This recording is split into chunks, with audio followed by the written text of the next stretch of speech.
Action. There we go.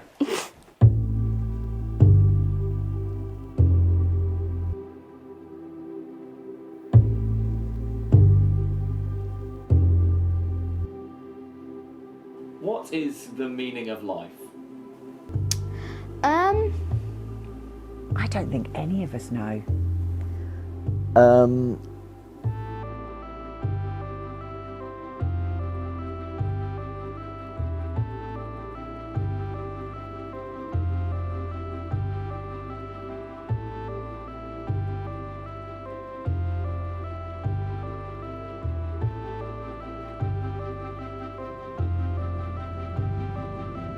Do you know, the one thing I probably couldn't live without is my friends.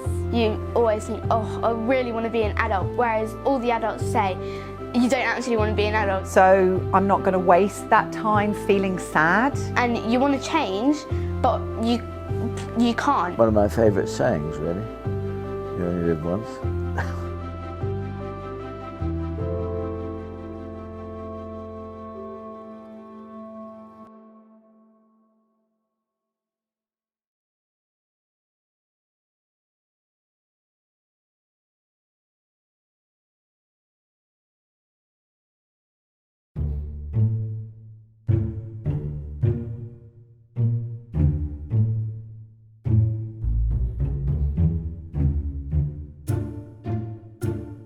Holly McCall, age 10. How has life been recently? Great. I mean, I'm seeing my friends today. I've been doing a lot with my horse recently, which is good.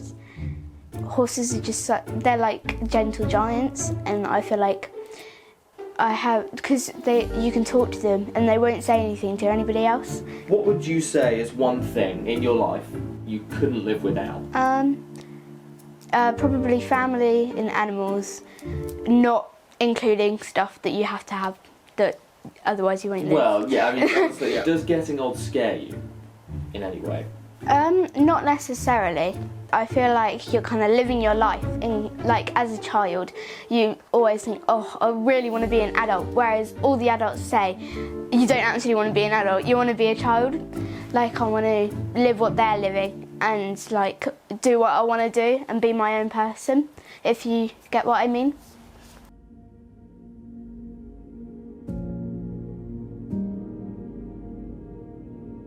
Well, I'm not allowed to have social media, like TikTok or Facebook or anything like that. Like, obviously, just a little bit of it is okay, but like, because quite a lot of my friends are quite like, that's all they'll do, and they'll sit around on their phone all day, do it, and that's not good for them. You're only using the photos that you're strongly proud of. It has to be completely perfect, and that might be you piling makeup on, and that's not the real you. Like, if you're going to post something, post the actual you. It's addictive. So let's say you were posting videos since you're like 9, and now you're 14 and you're still posting videos just because it's addictive. It's been around for ages, but it's just like, it's blowing up now. The exposure that young people get to things that they shouldn't be. Do you think there's anything that any of these social media companies could do or might implement in the future to avoid these things? Well, they could definitely put filters on all, like filters for words and all the videos, so you can't swear in them, you can't show anything inappropriate on them. I don't like how they make all these filters, you put them on your face, and they make you look how you're not, and you want to change, but you can't. It makes you look different, and everybody thinks you're somebody who you're not, and I feel like that they should stop.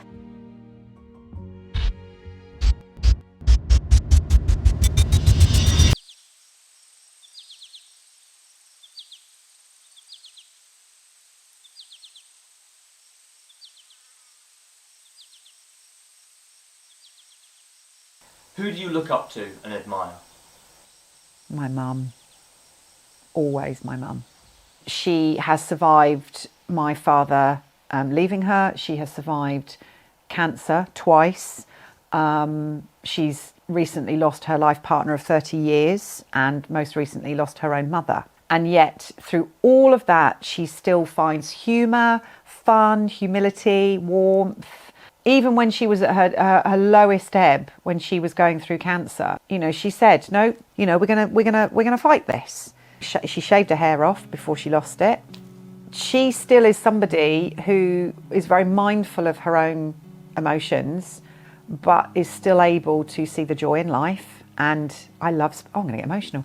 And I just love spending time with her. And I'm really sad that she's lost her partner and her own mother in the space of a year. And yet she's still able to have fun and all of that. I can't imagine my life without her. So it's always going to be my mum. That's an easy question for me to answer. My name is Kate Baldridge, and I'm 50.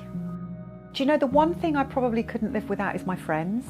Because I have, over the years, I didn't get married, I didn't have children, my friends have become my family. I keep a really good bunch of friends in my life. And I think when you find your people, if that makes sense, your tribe, you know that whenever you're with them, even if you're going through a tough time or they're going through a tough time, you come away from them feeling really energised.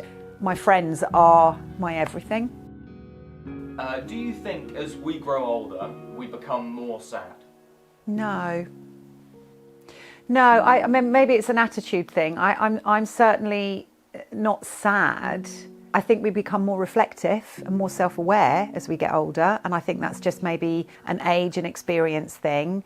I definitely can say as I've got older, and I feel it's a privilege to get older, so I'm not going to waste that time feeling sad. You know, all this, you want to stay physically looking younger, or, you know, we all look after ourselves, but no, I think if anything, we should be happy that we're being allowed to age. I'm assuming now getting old doesn't scare you?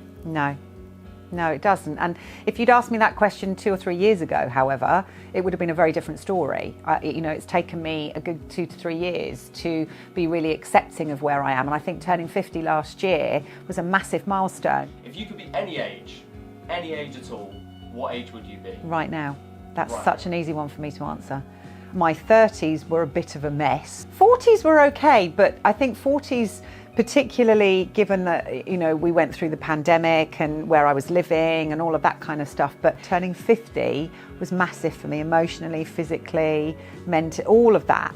And I'm very, very happy and content at the age I'm now at. In fact, if I could stop right now, I would.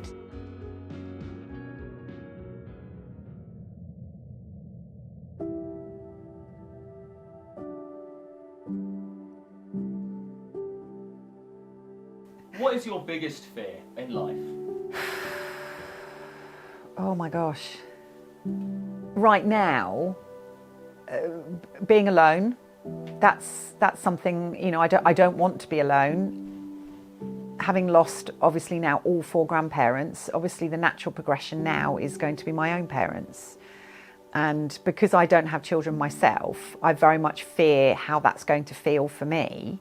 Yeah, that makes me fearful, how I will cope with that. I'm not fearful of death, I used to be, but now it's more the fear of growing old without somebody there to share that with. That probably is the deeper fear here for me.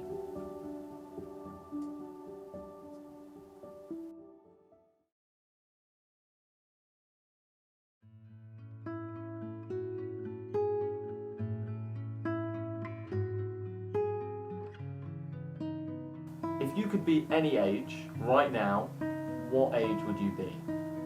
About 25, I think. We went on holiday to Australia some time ago, and I really enjoyed and like Australia.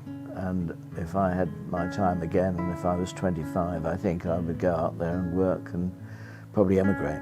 What you do there, of course, depends on what I would be doing when I'm reincarnated at 25. My name's Richard and I'm 86.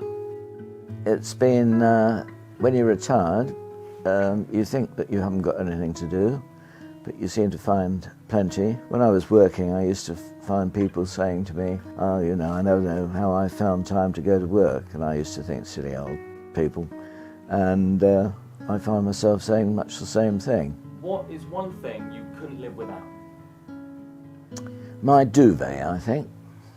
It might seem a funny answer, I mean apart from a glass of wine, but that's probably quite obvious. You've probably never known a life without a duvet. You've never had blankets and sheets and things like that, which we always used to have. And I went to see a friend in Denmark a long while ago, and they had duvets, and I was so taken with this. When I got home, I went and bought one, and so I just want to keep my duvet. What is, in your eyes, the most important thing you've ever learned?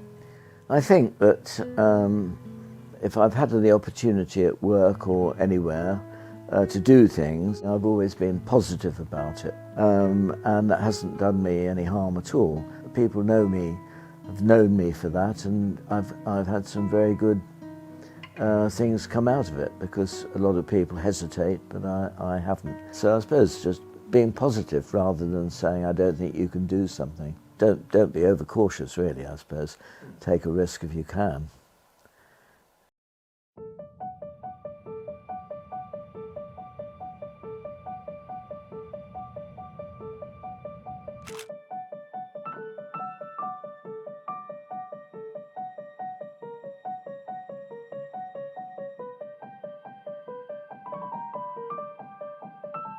If you were born right now, 2024, do you feel like growing up would be entirely different? Do you think you would be an entirely different person if you grew up in 2024? I'm sure I would. I'm sure most people would.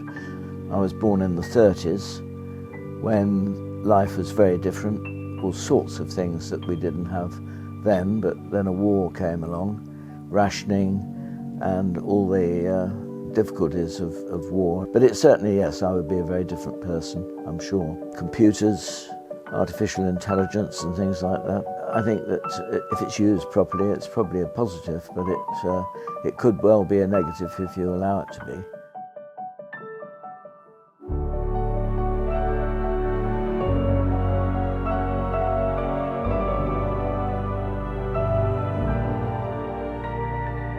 I think human beings are irrational, I think we're emotional, and I think if you sometimes go with your heart, even if it doesn't work out, you learn from that.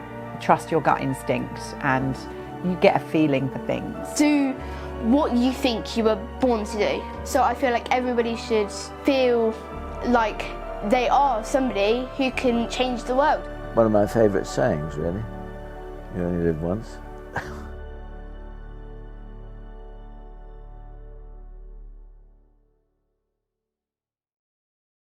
What is the meaning of life? That you've been given a chance to do something good, and like you just got to live it in the moment. You've got to do whatever you can. I honestly don't think any of us really know what the meaning of life is, other than to embrace the highs, the lows, the happy, the sad. Yeah, so maybe it does all come back to emotion and how we feel at the end of that journey. How do you feel when you get to that final destination? And are you proud of what you've achieved? I just, again, I couldn't even start to pontificate about it, really. What do you think?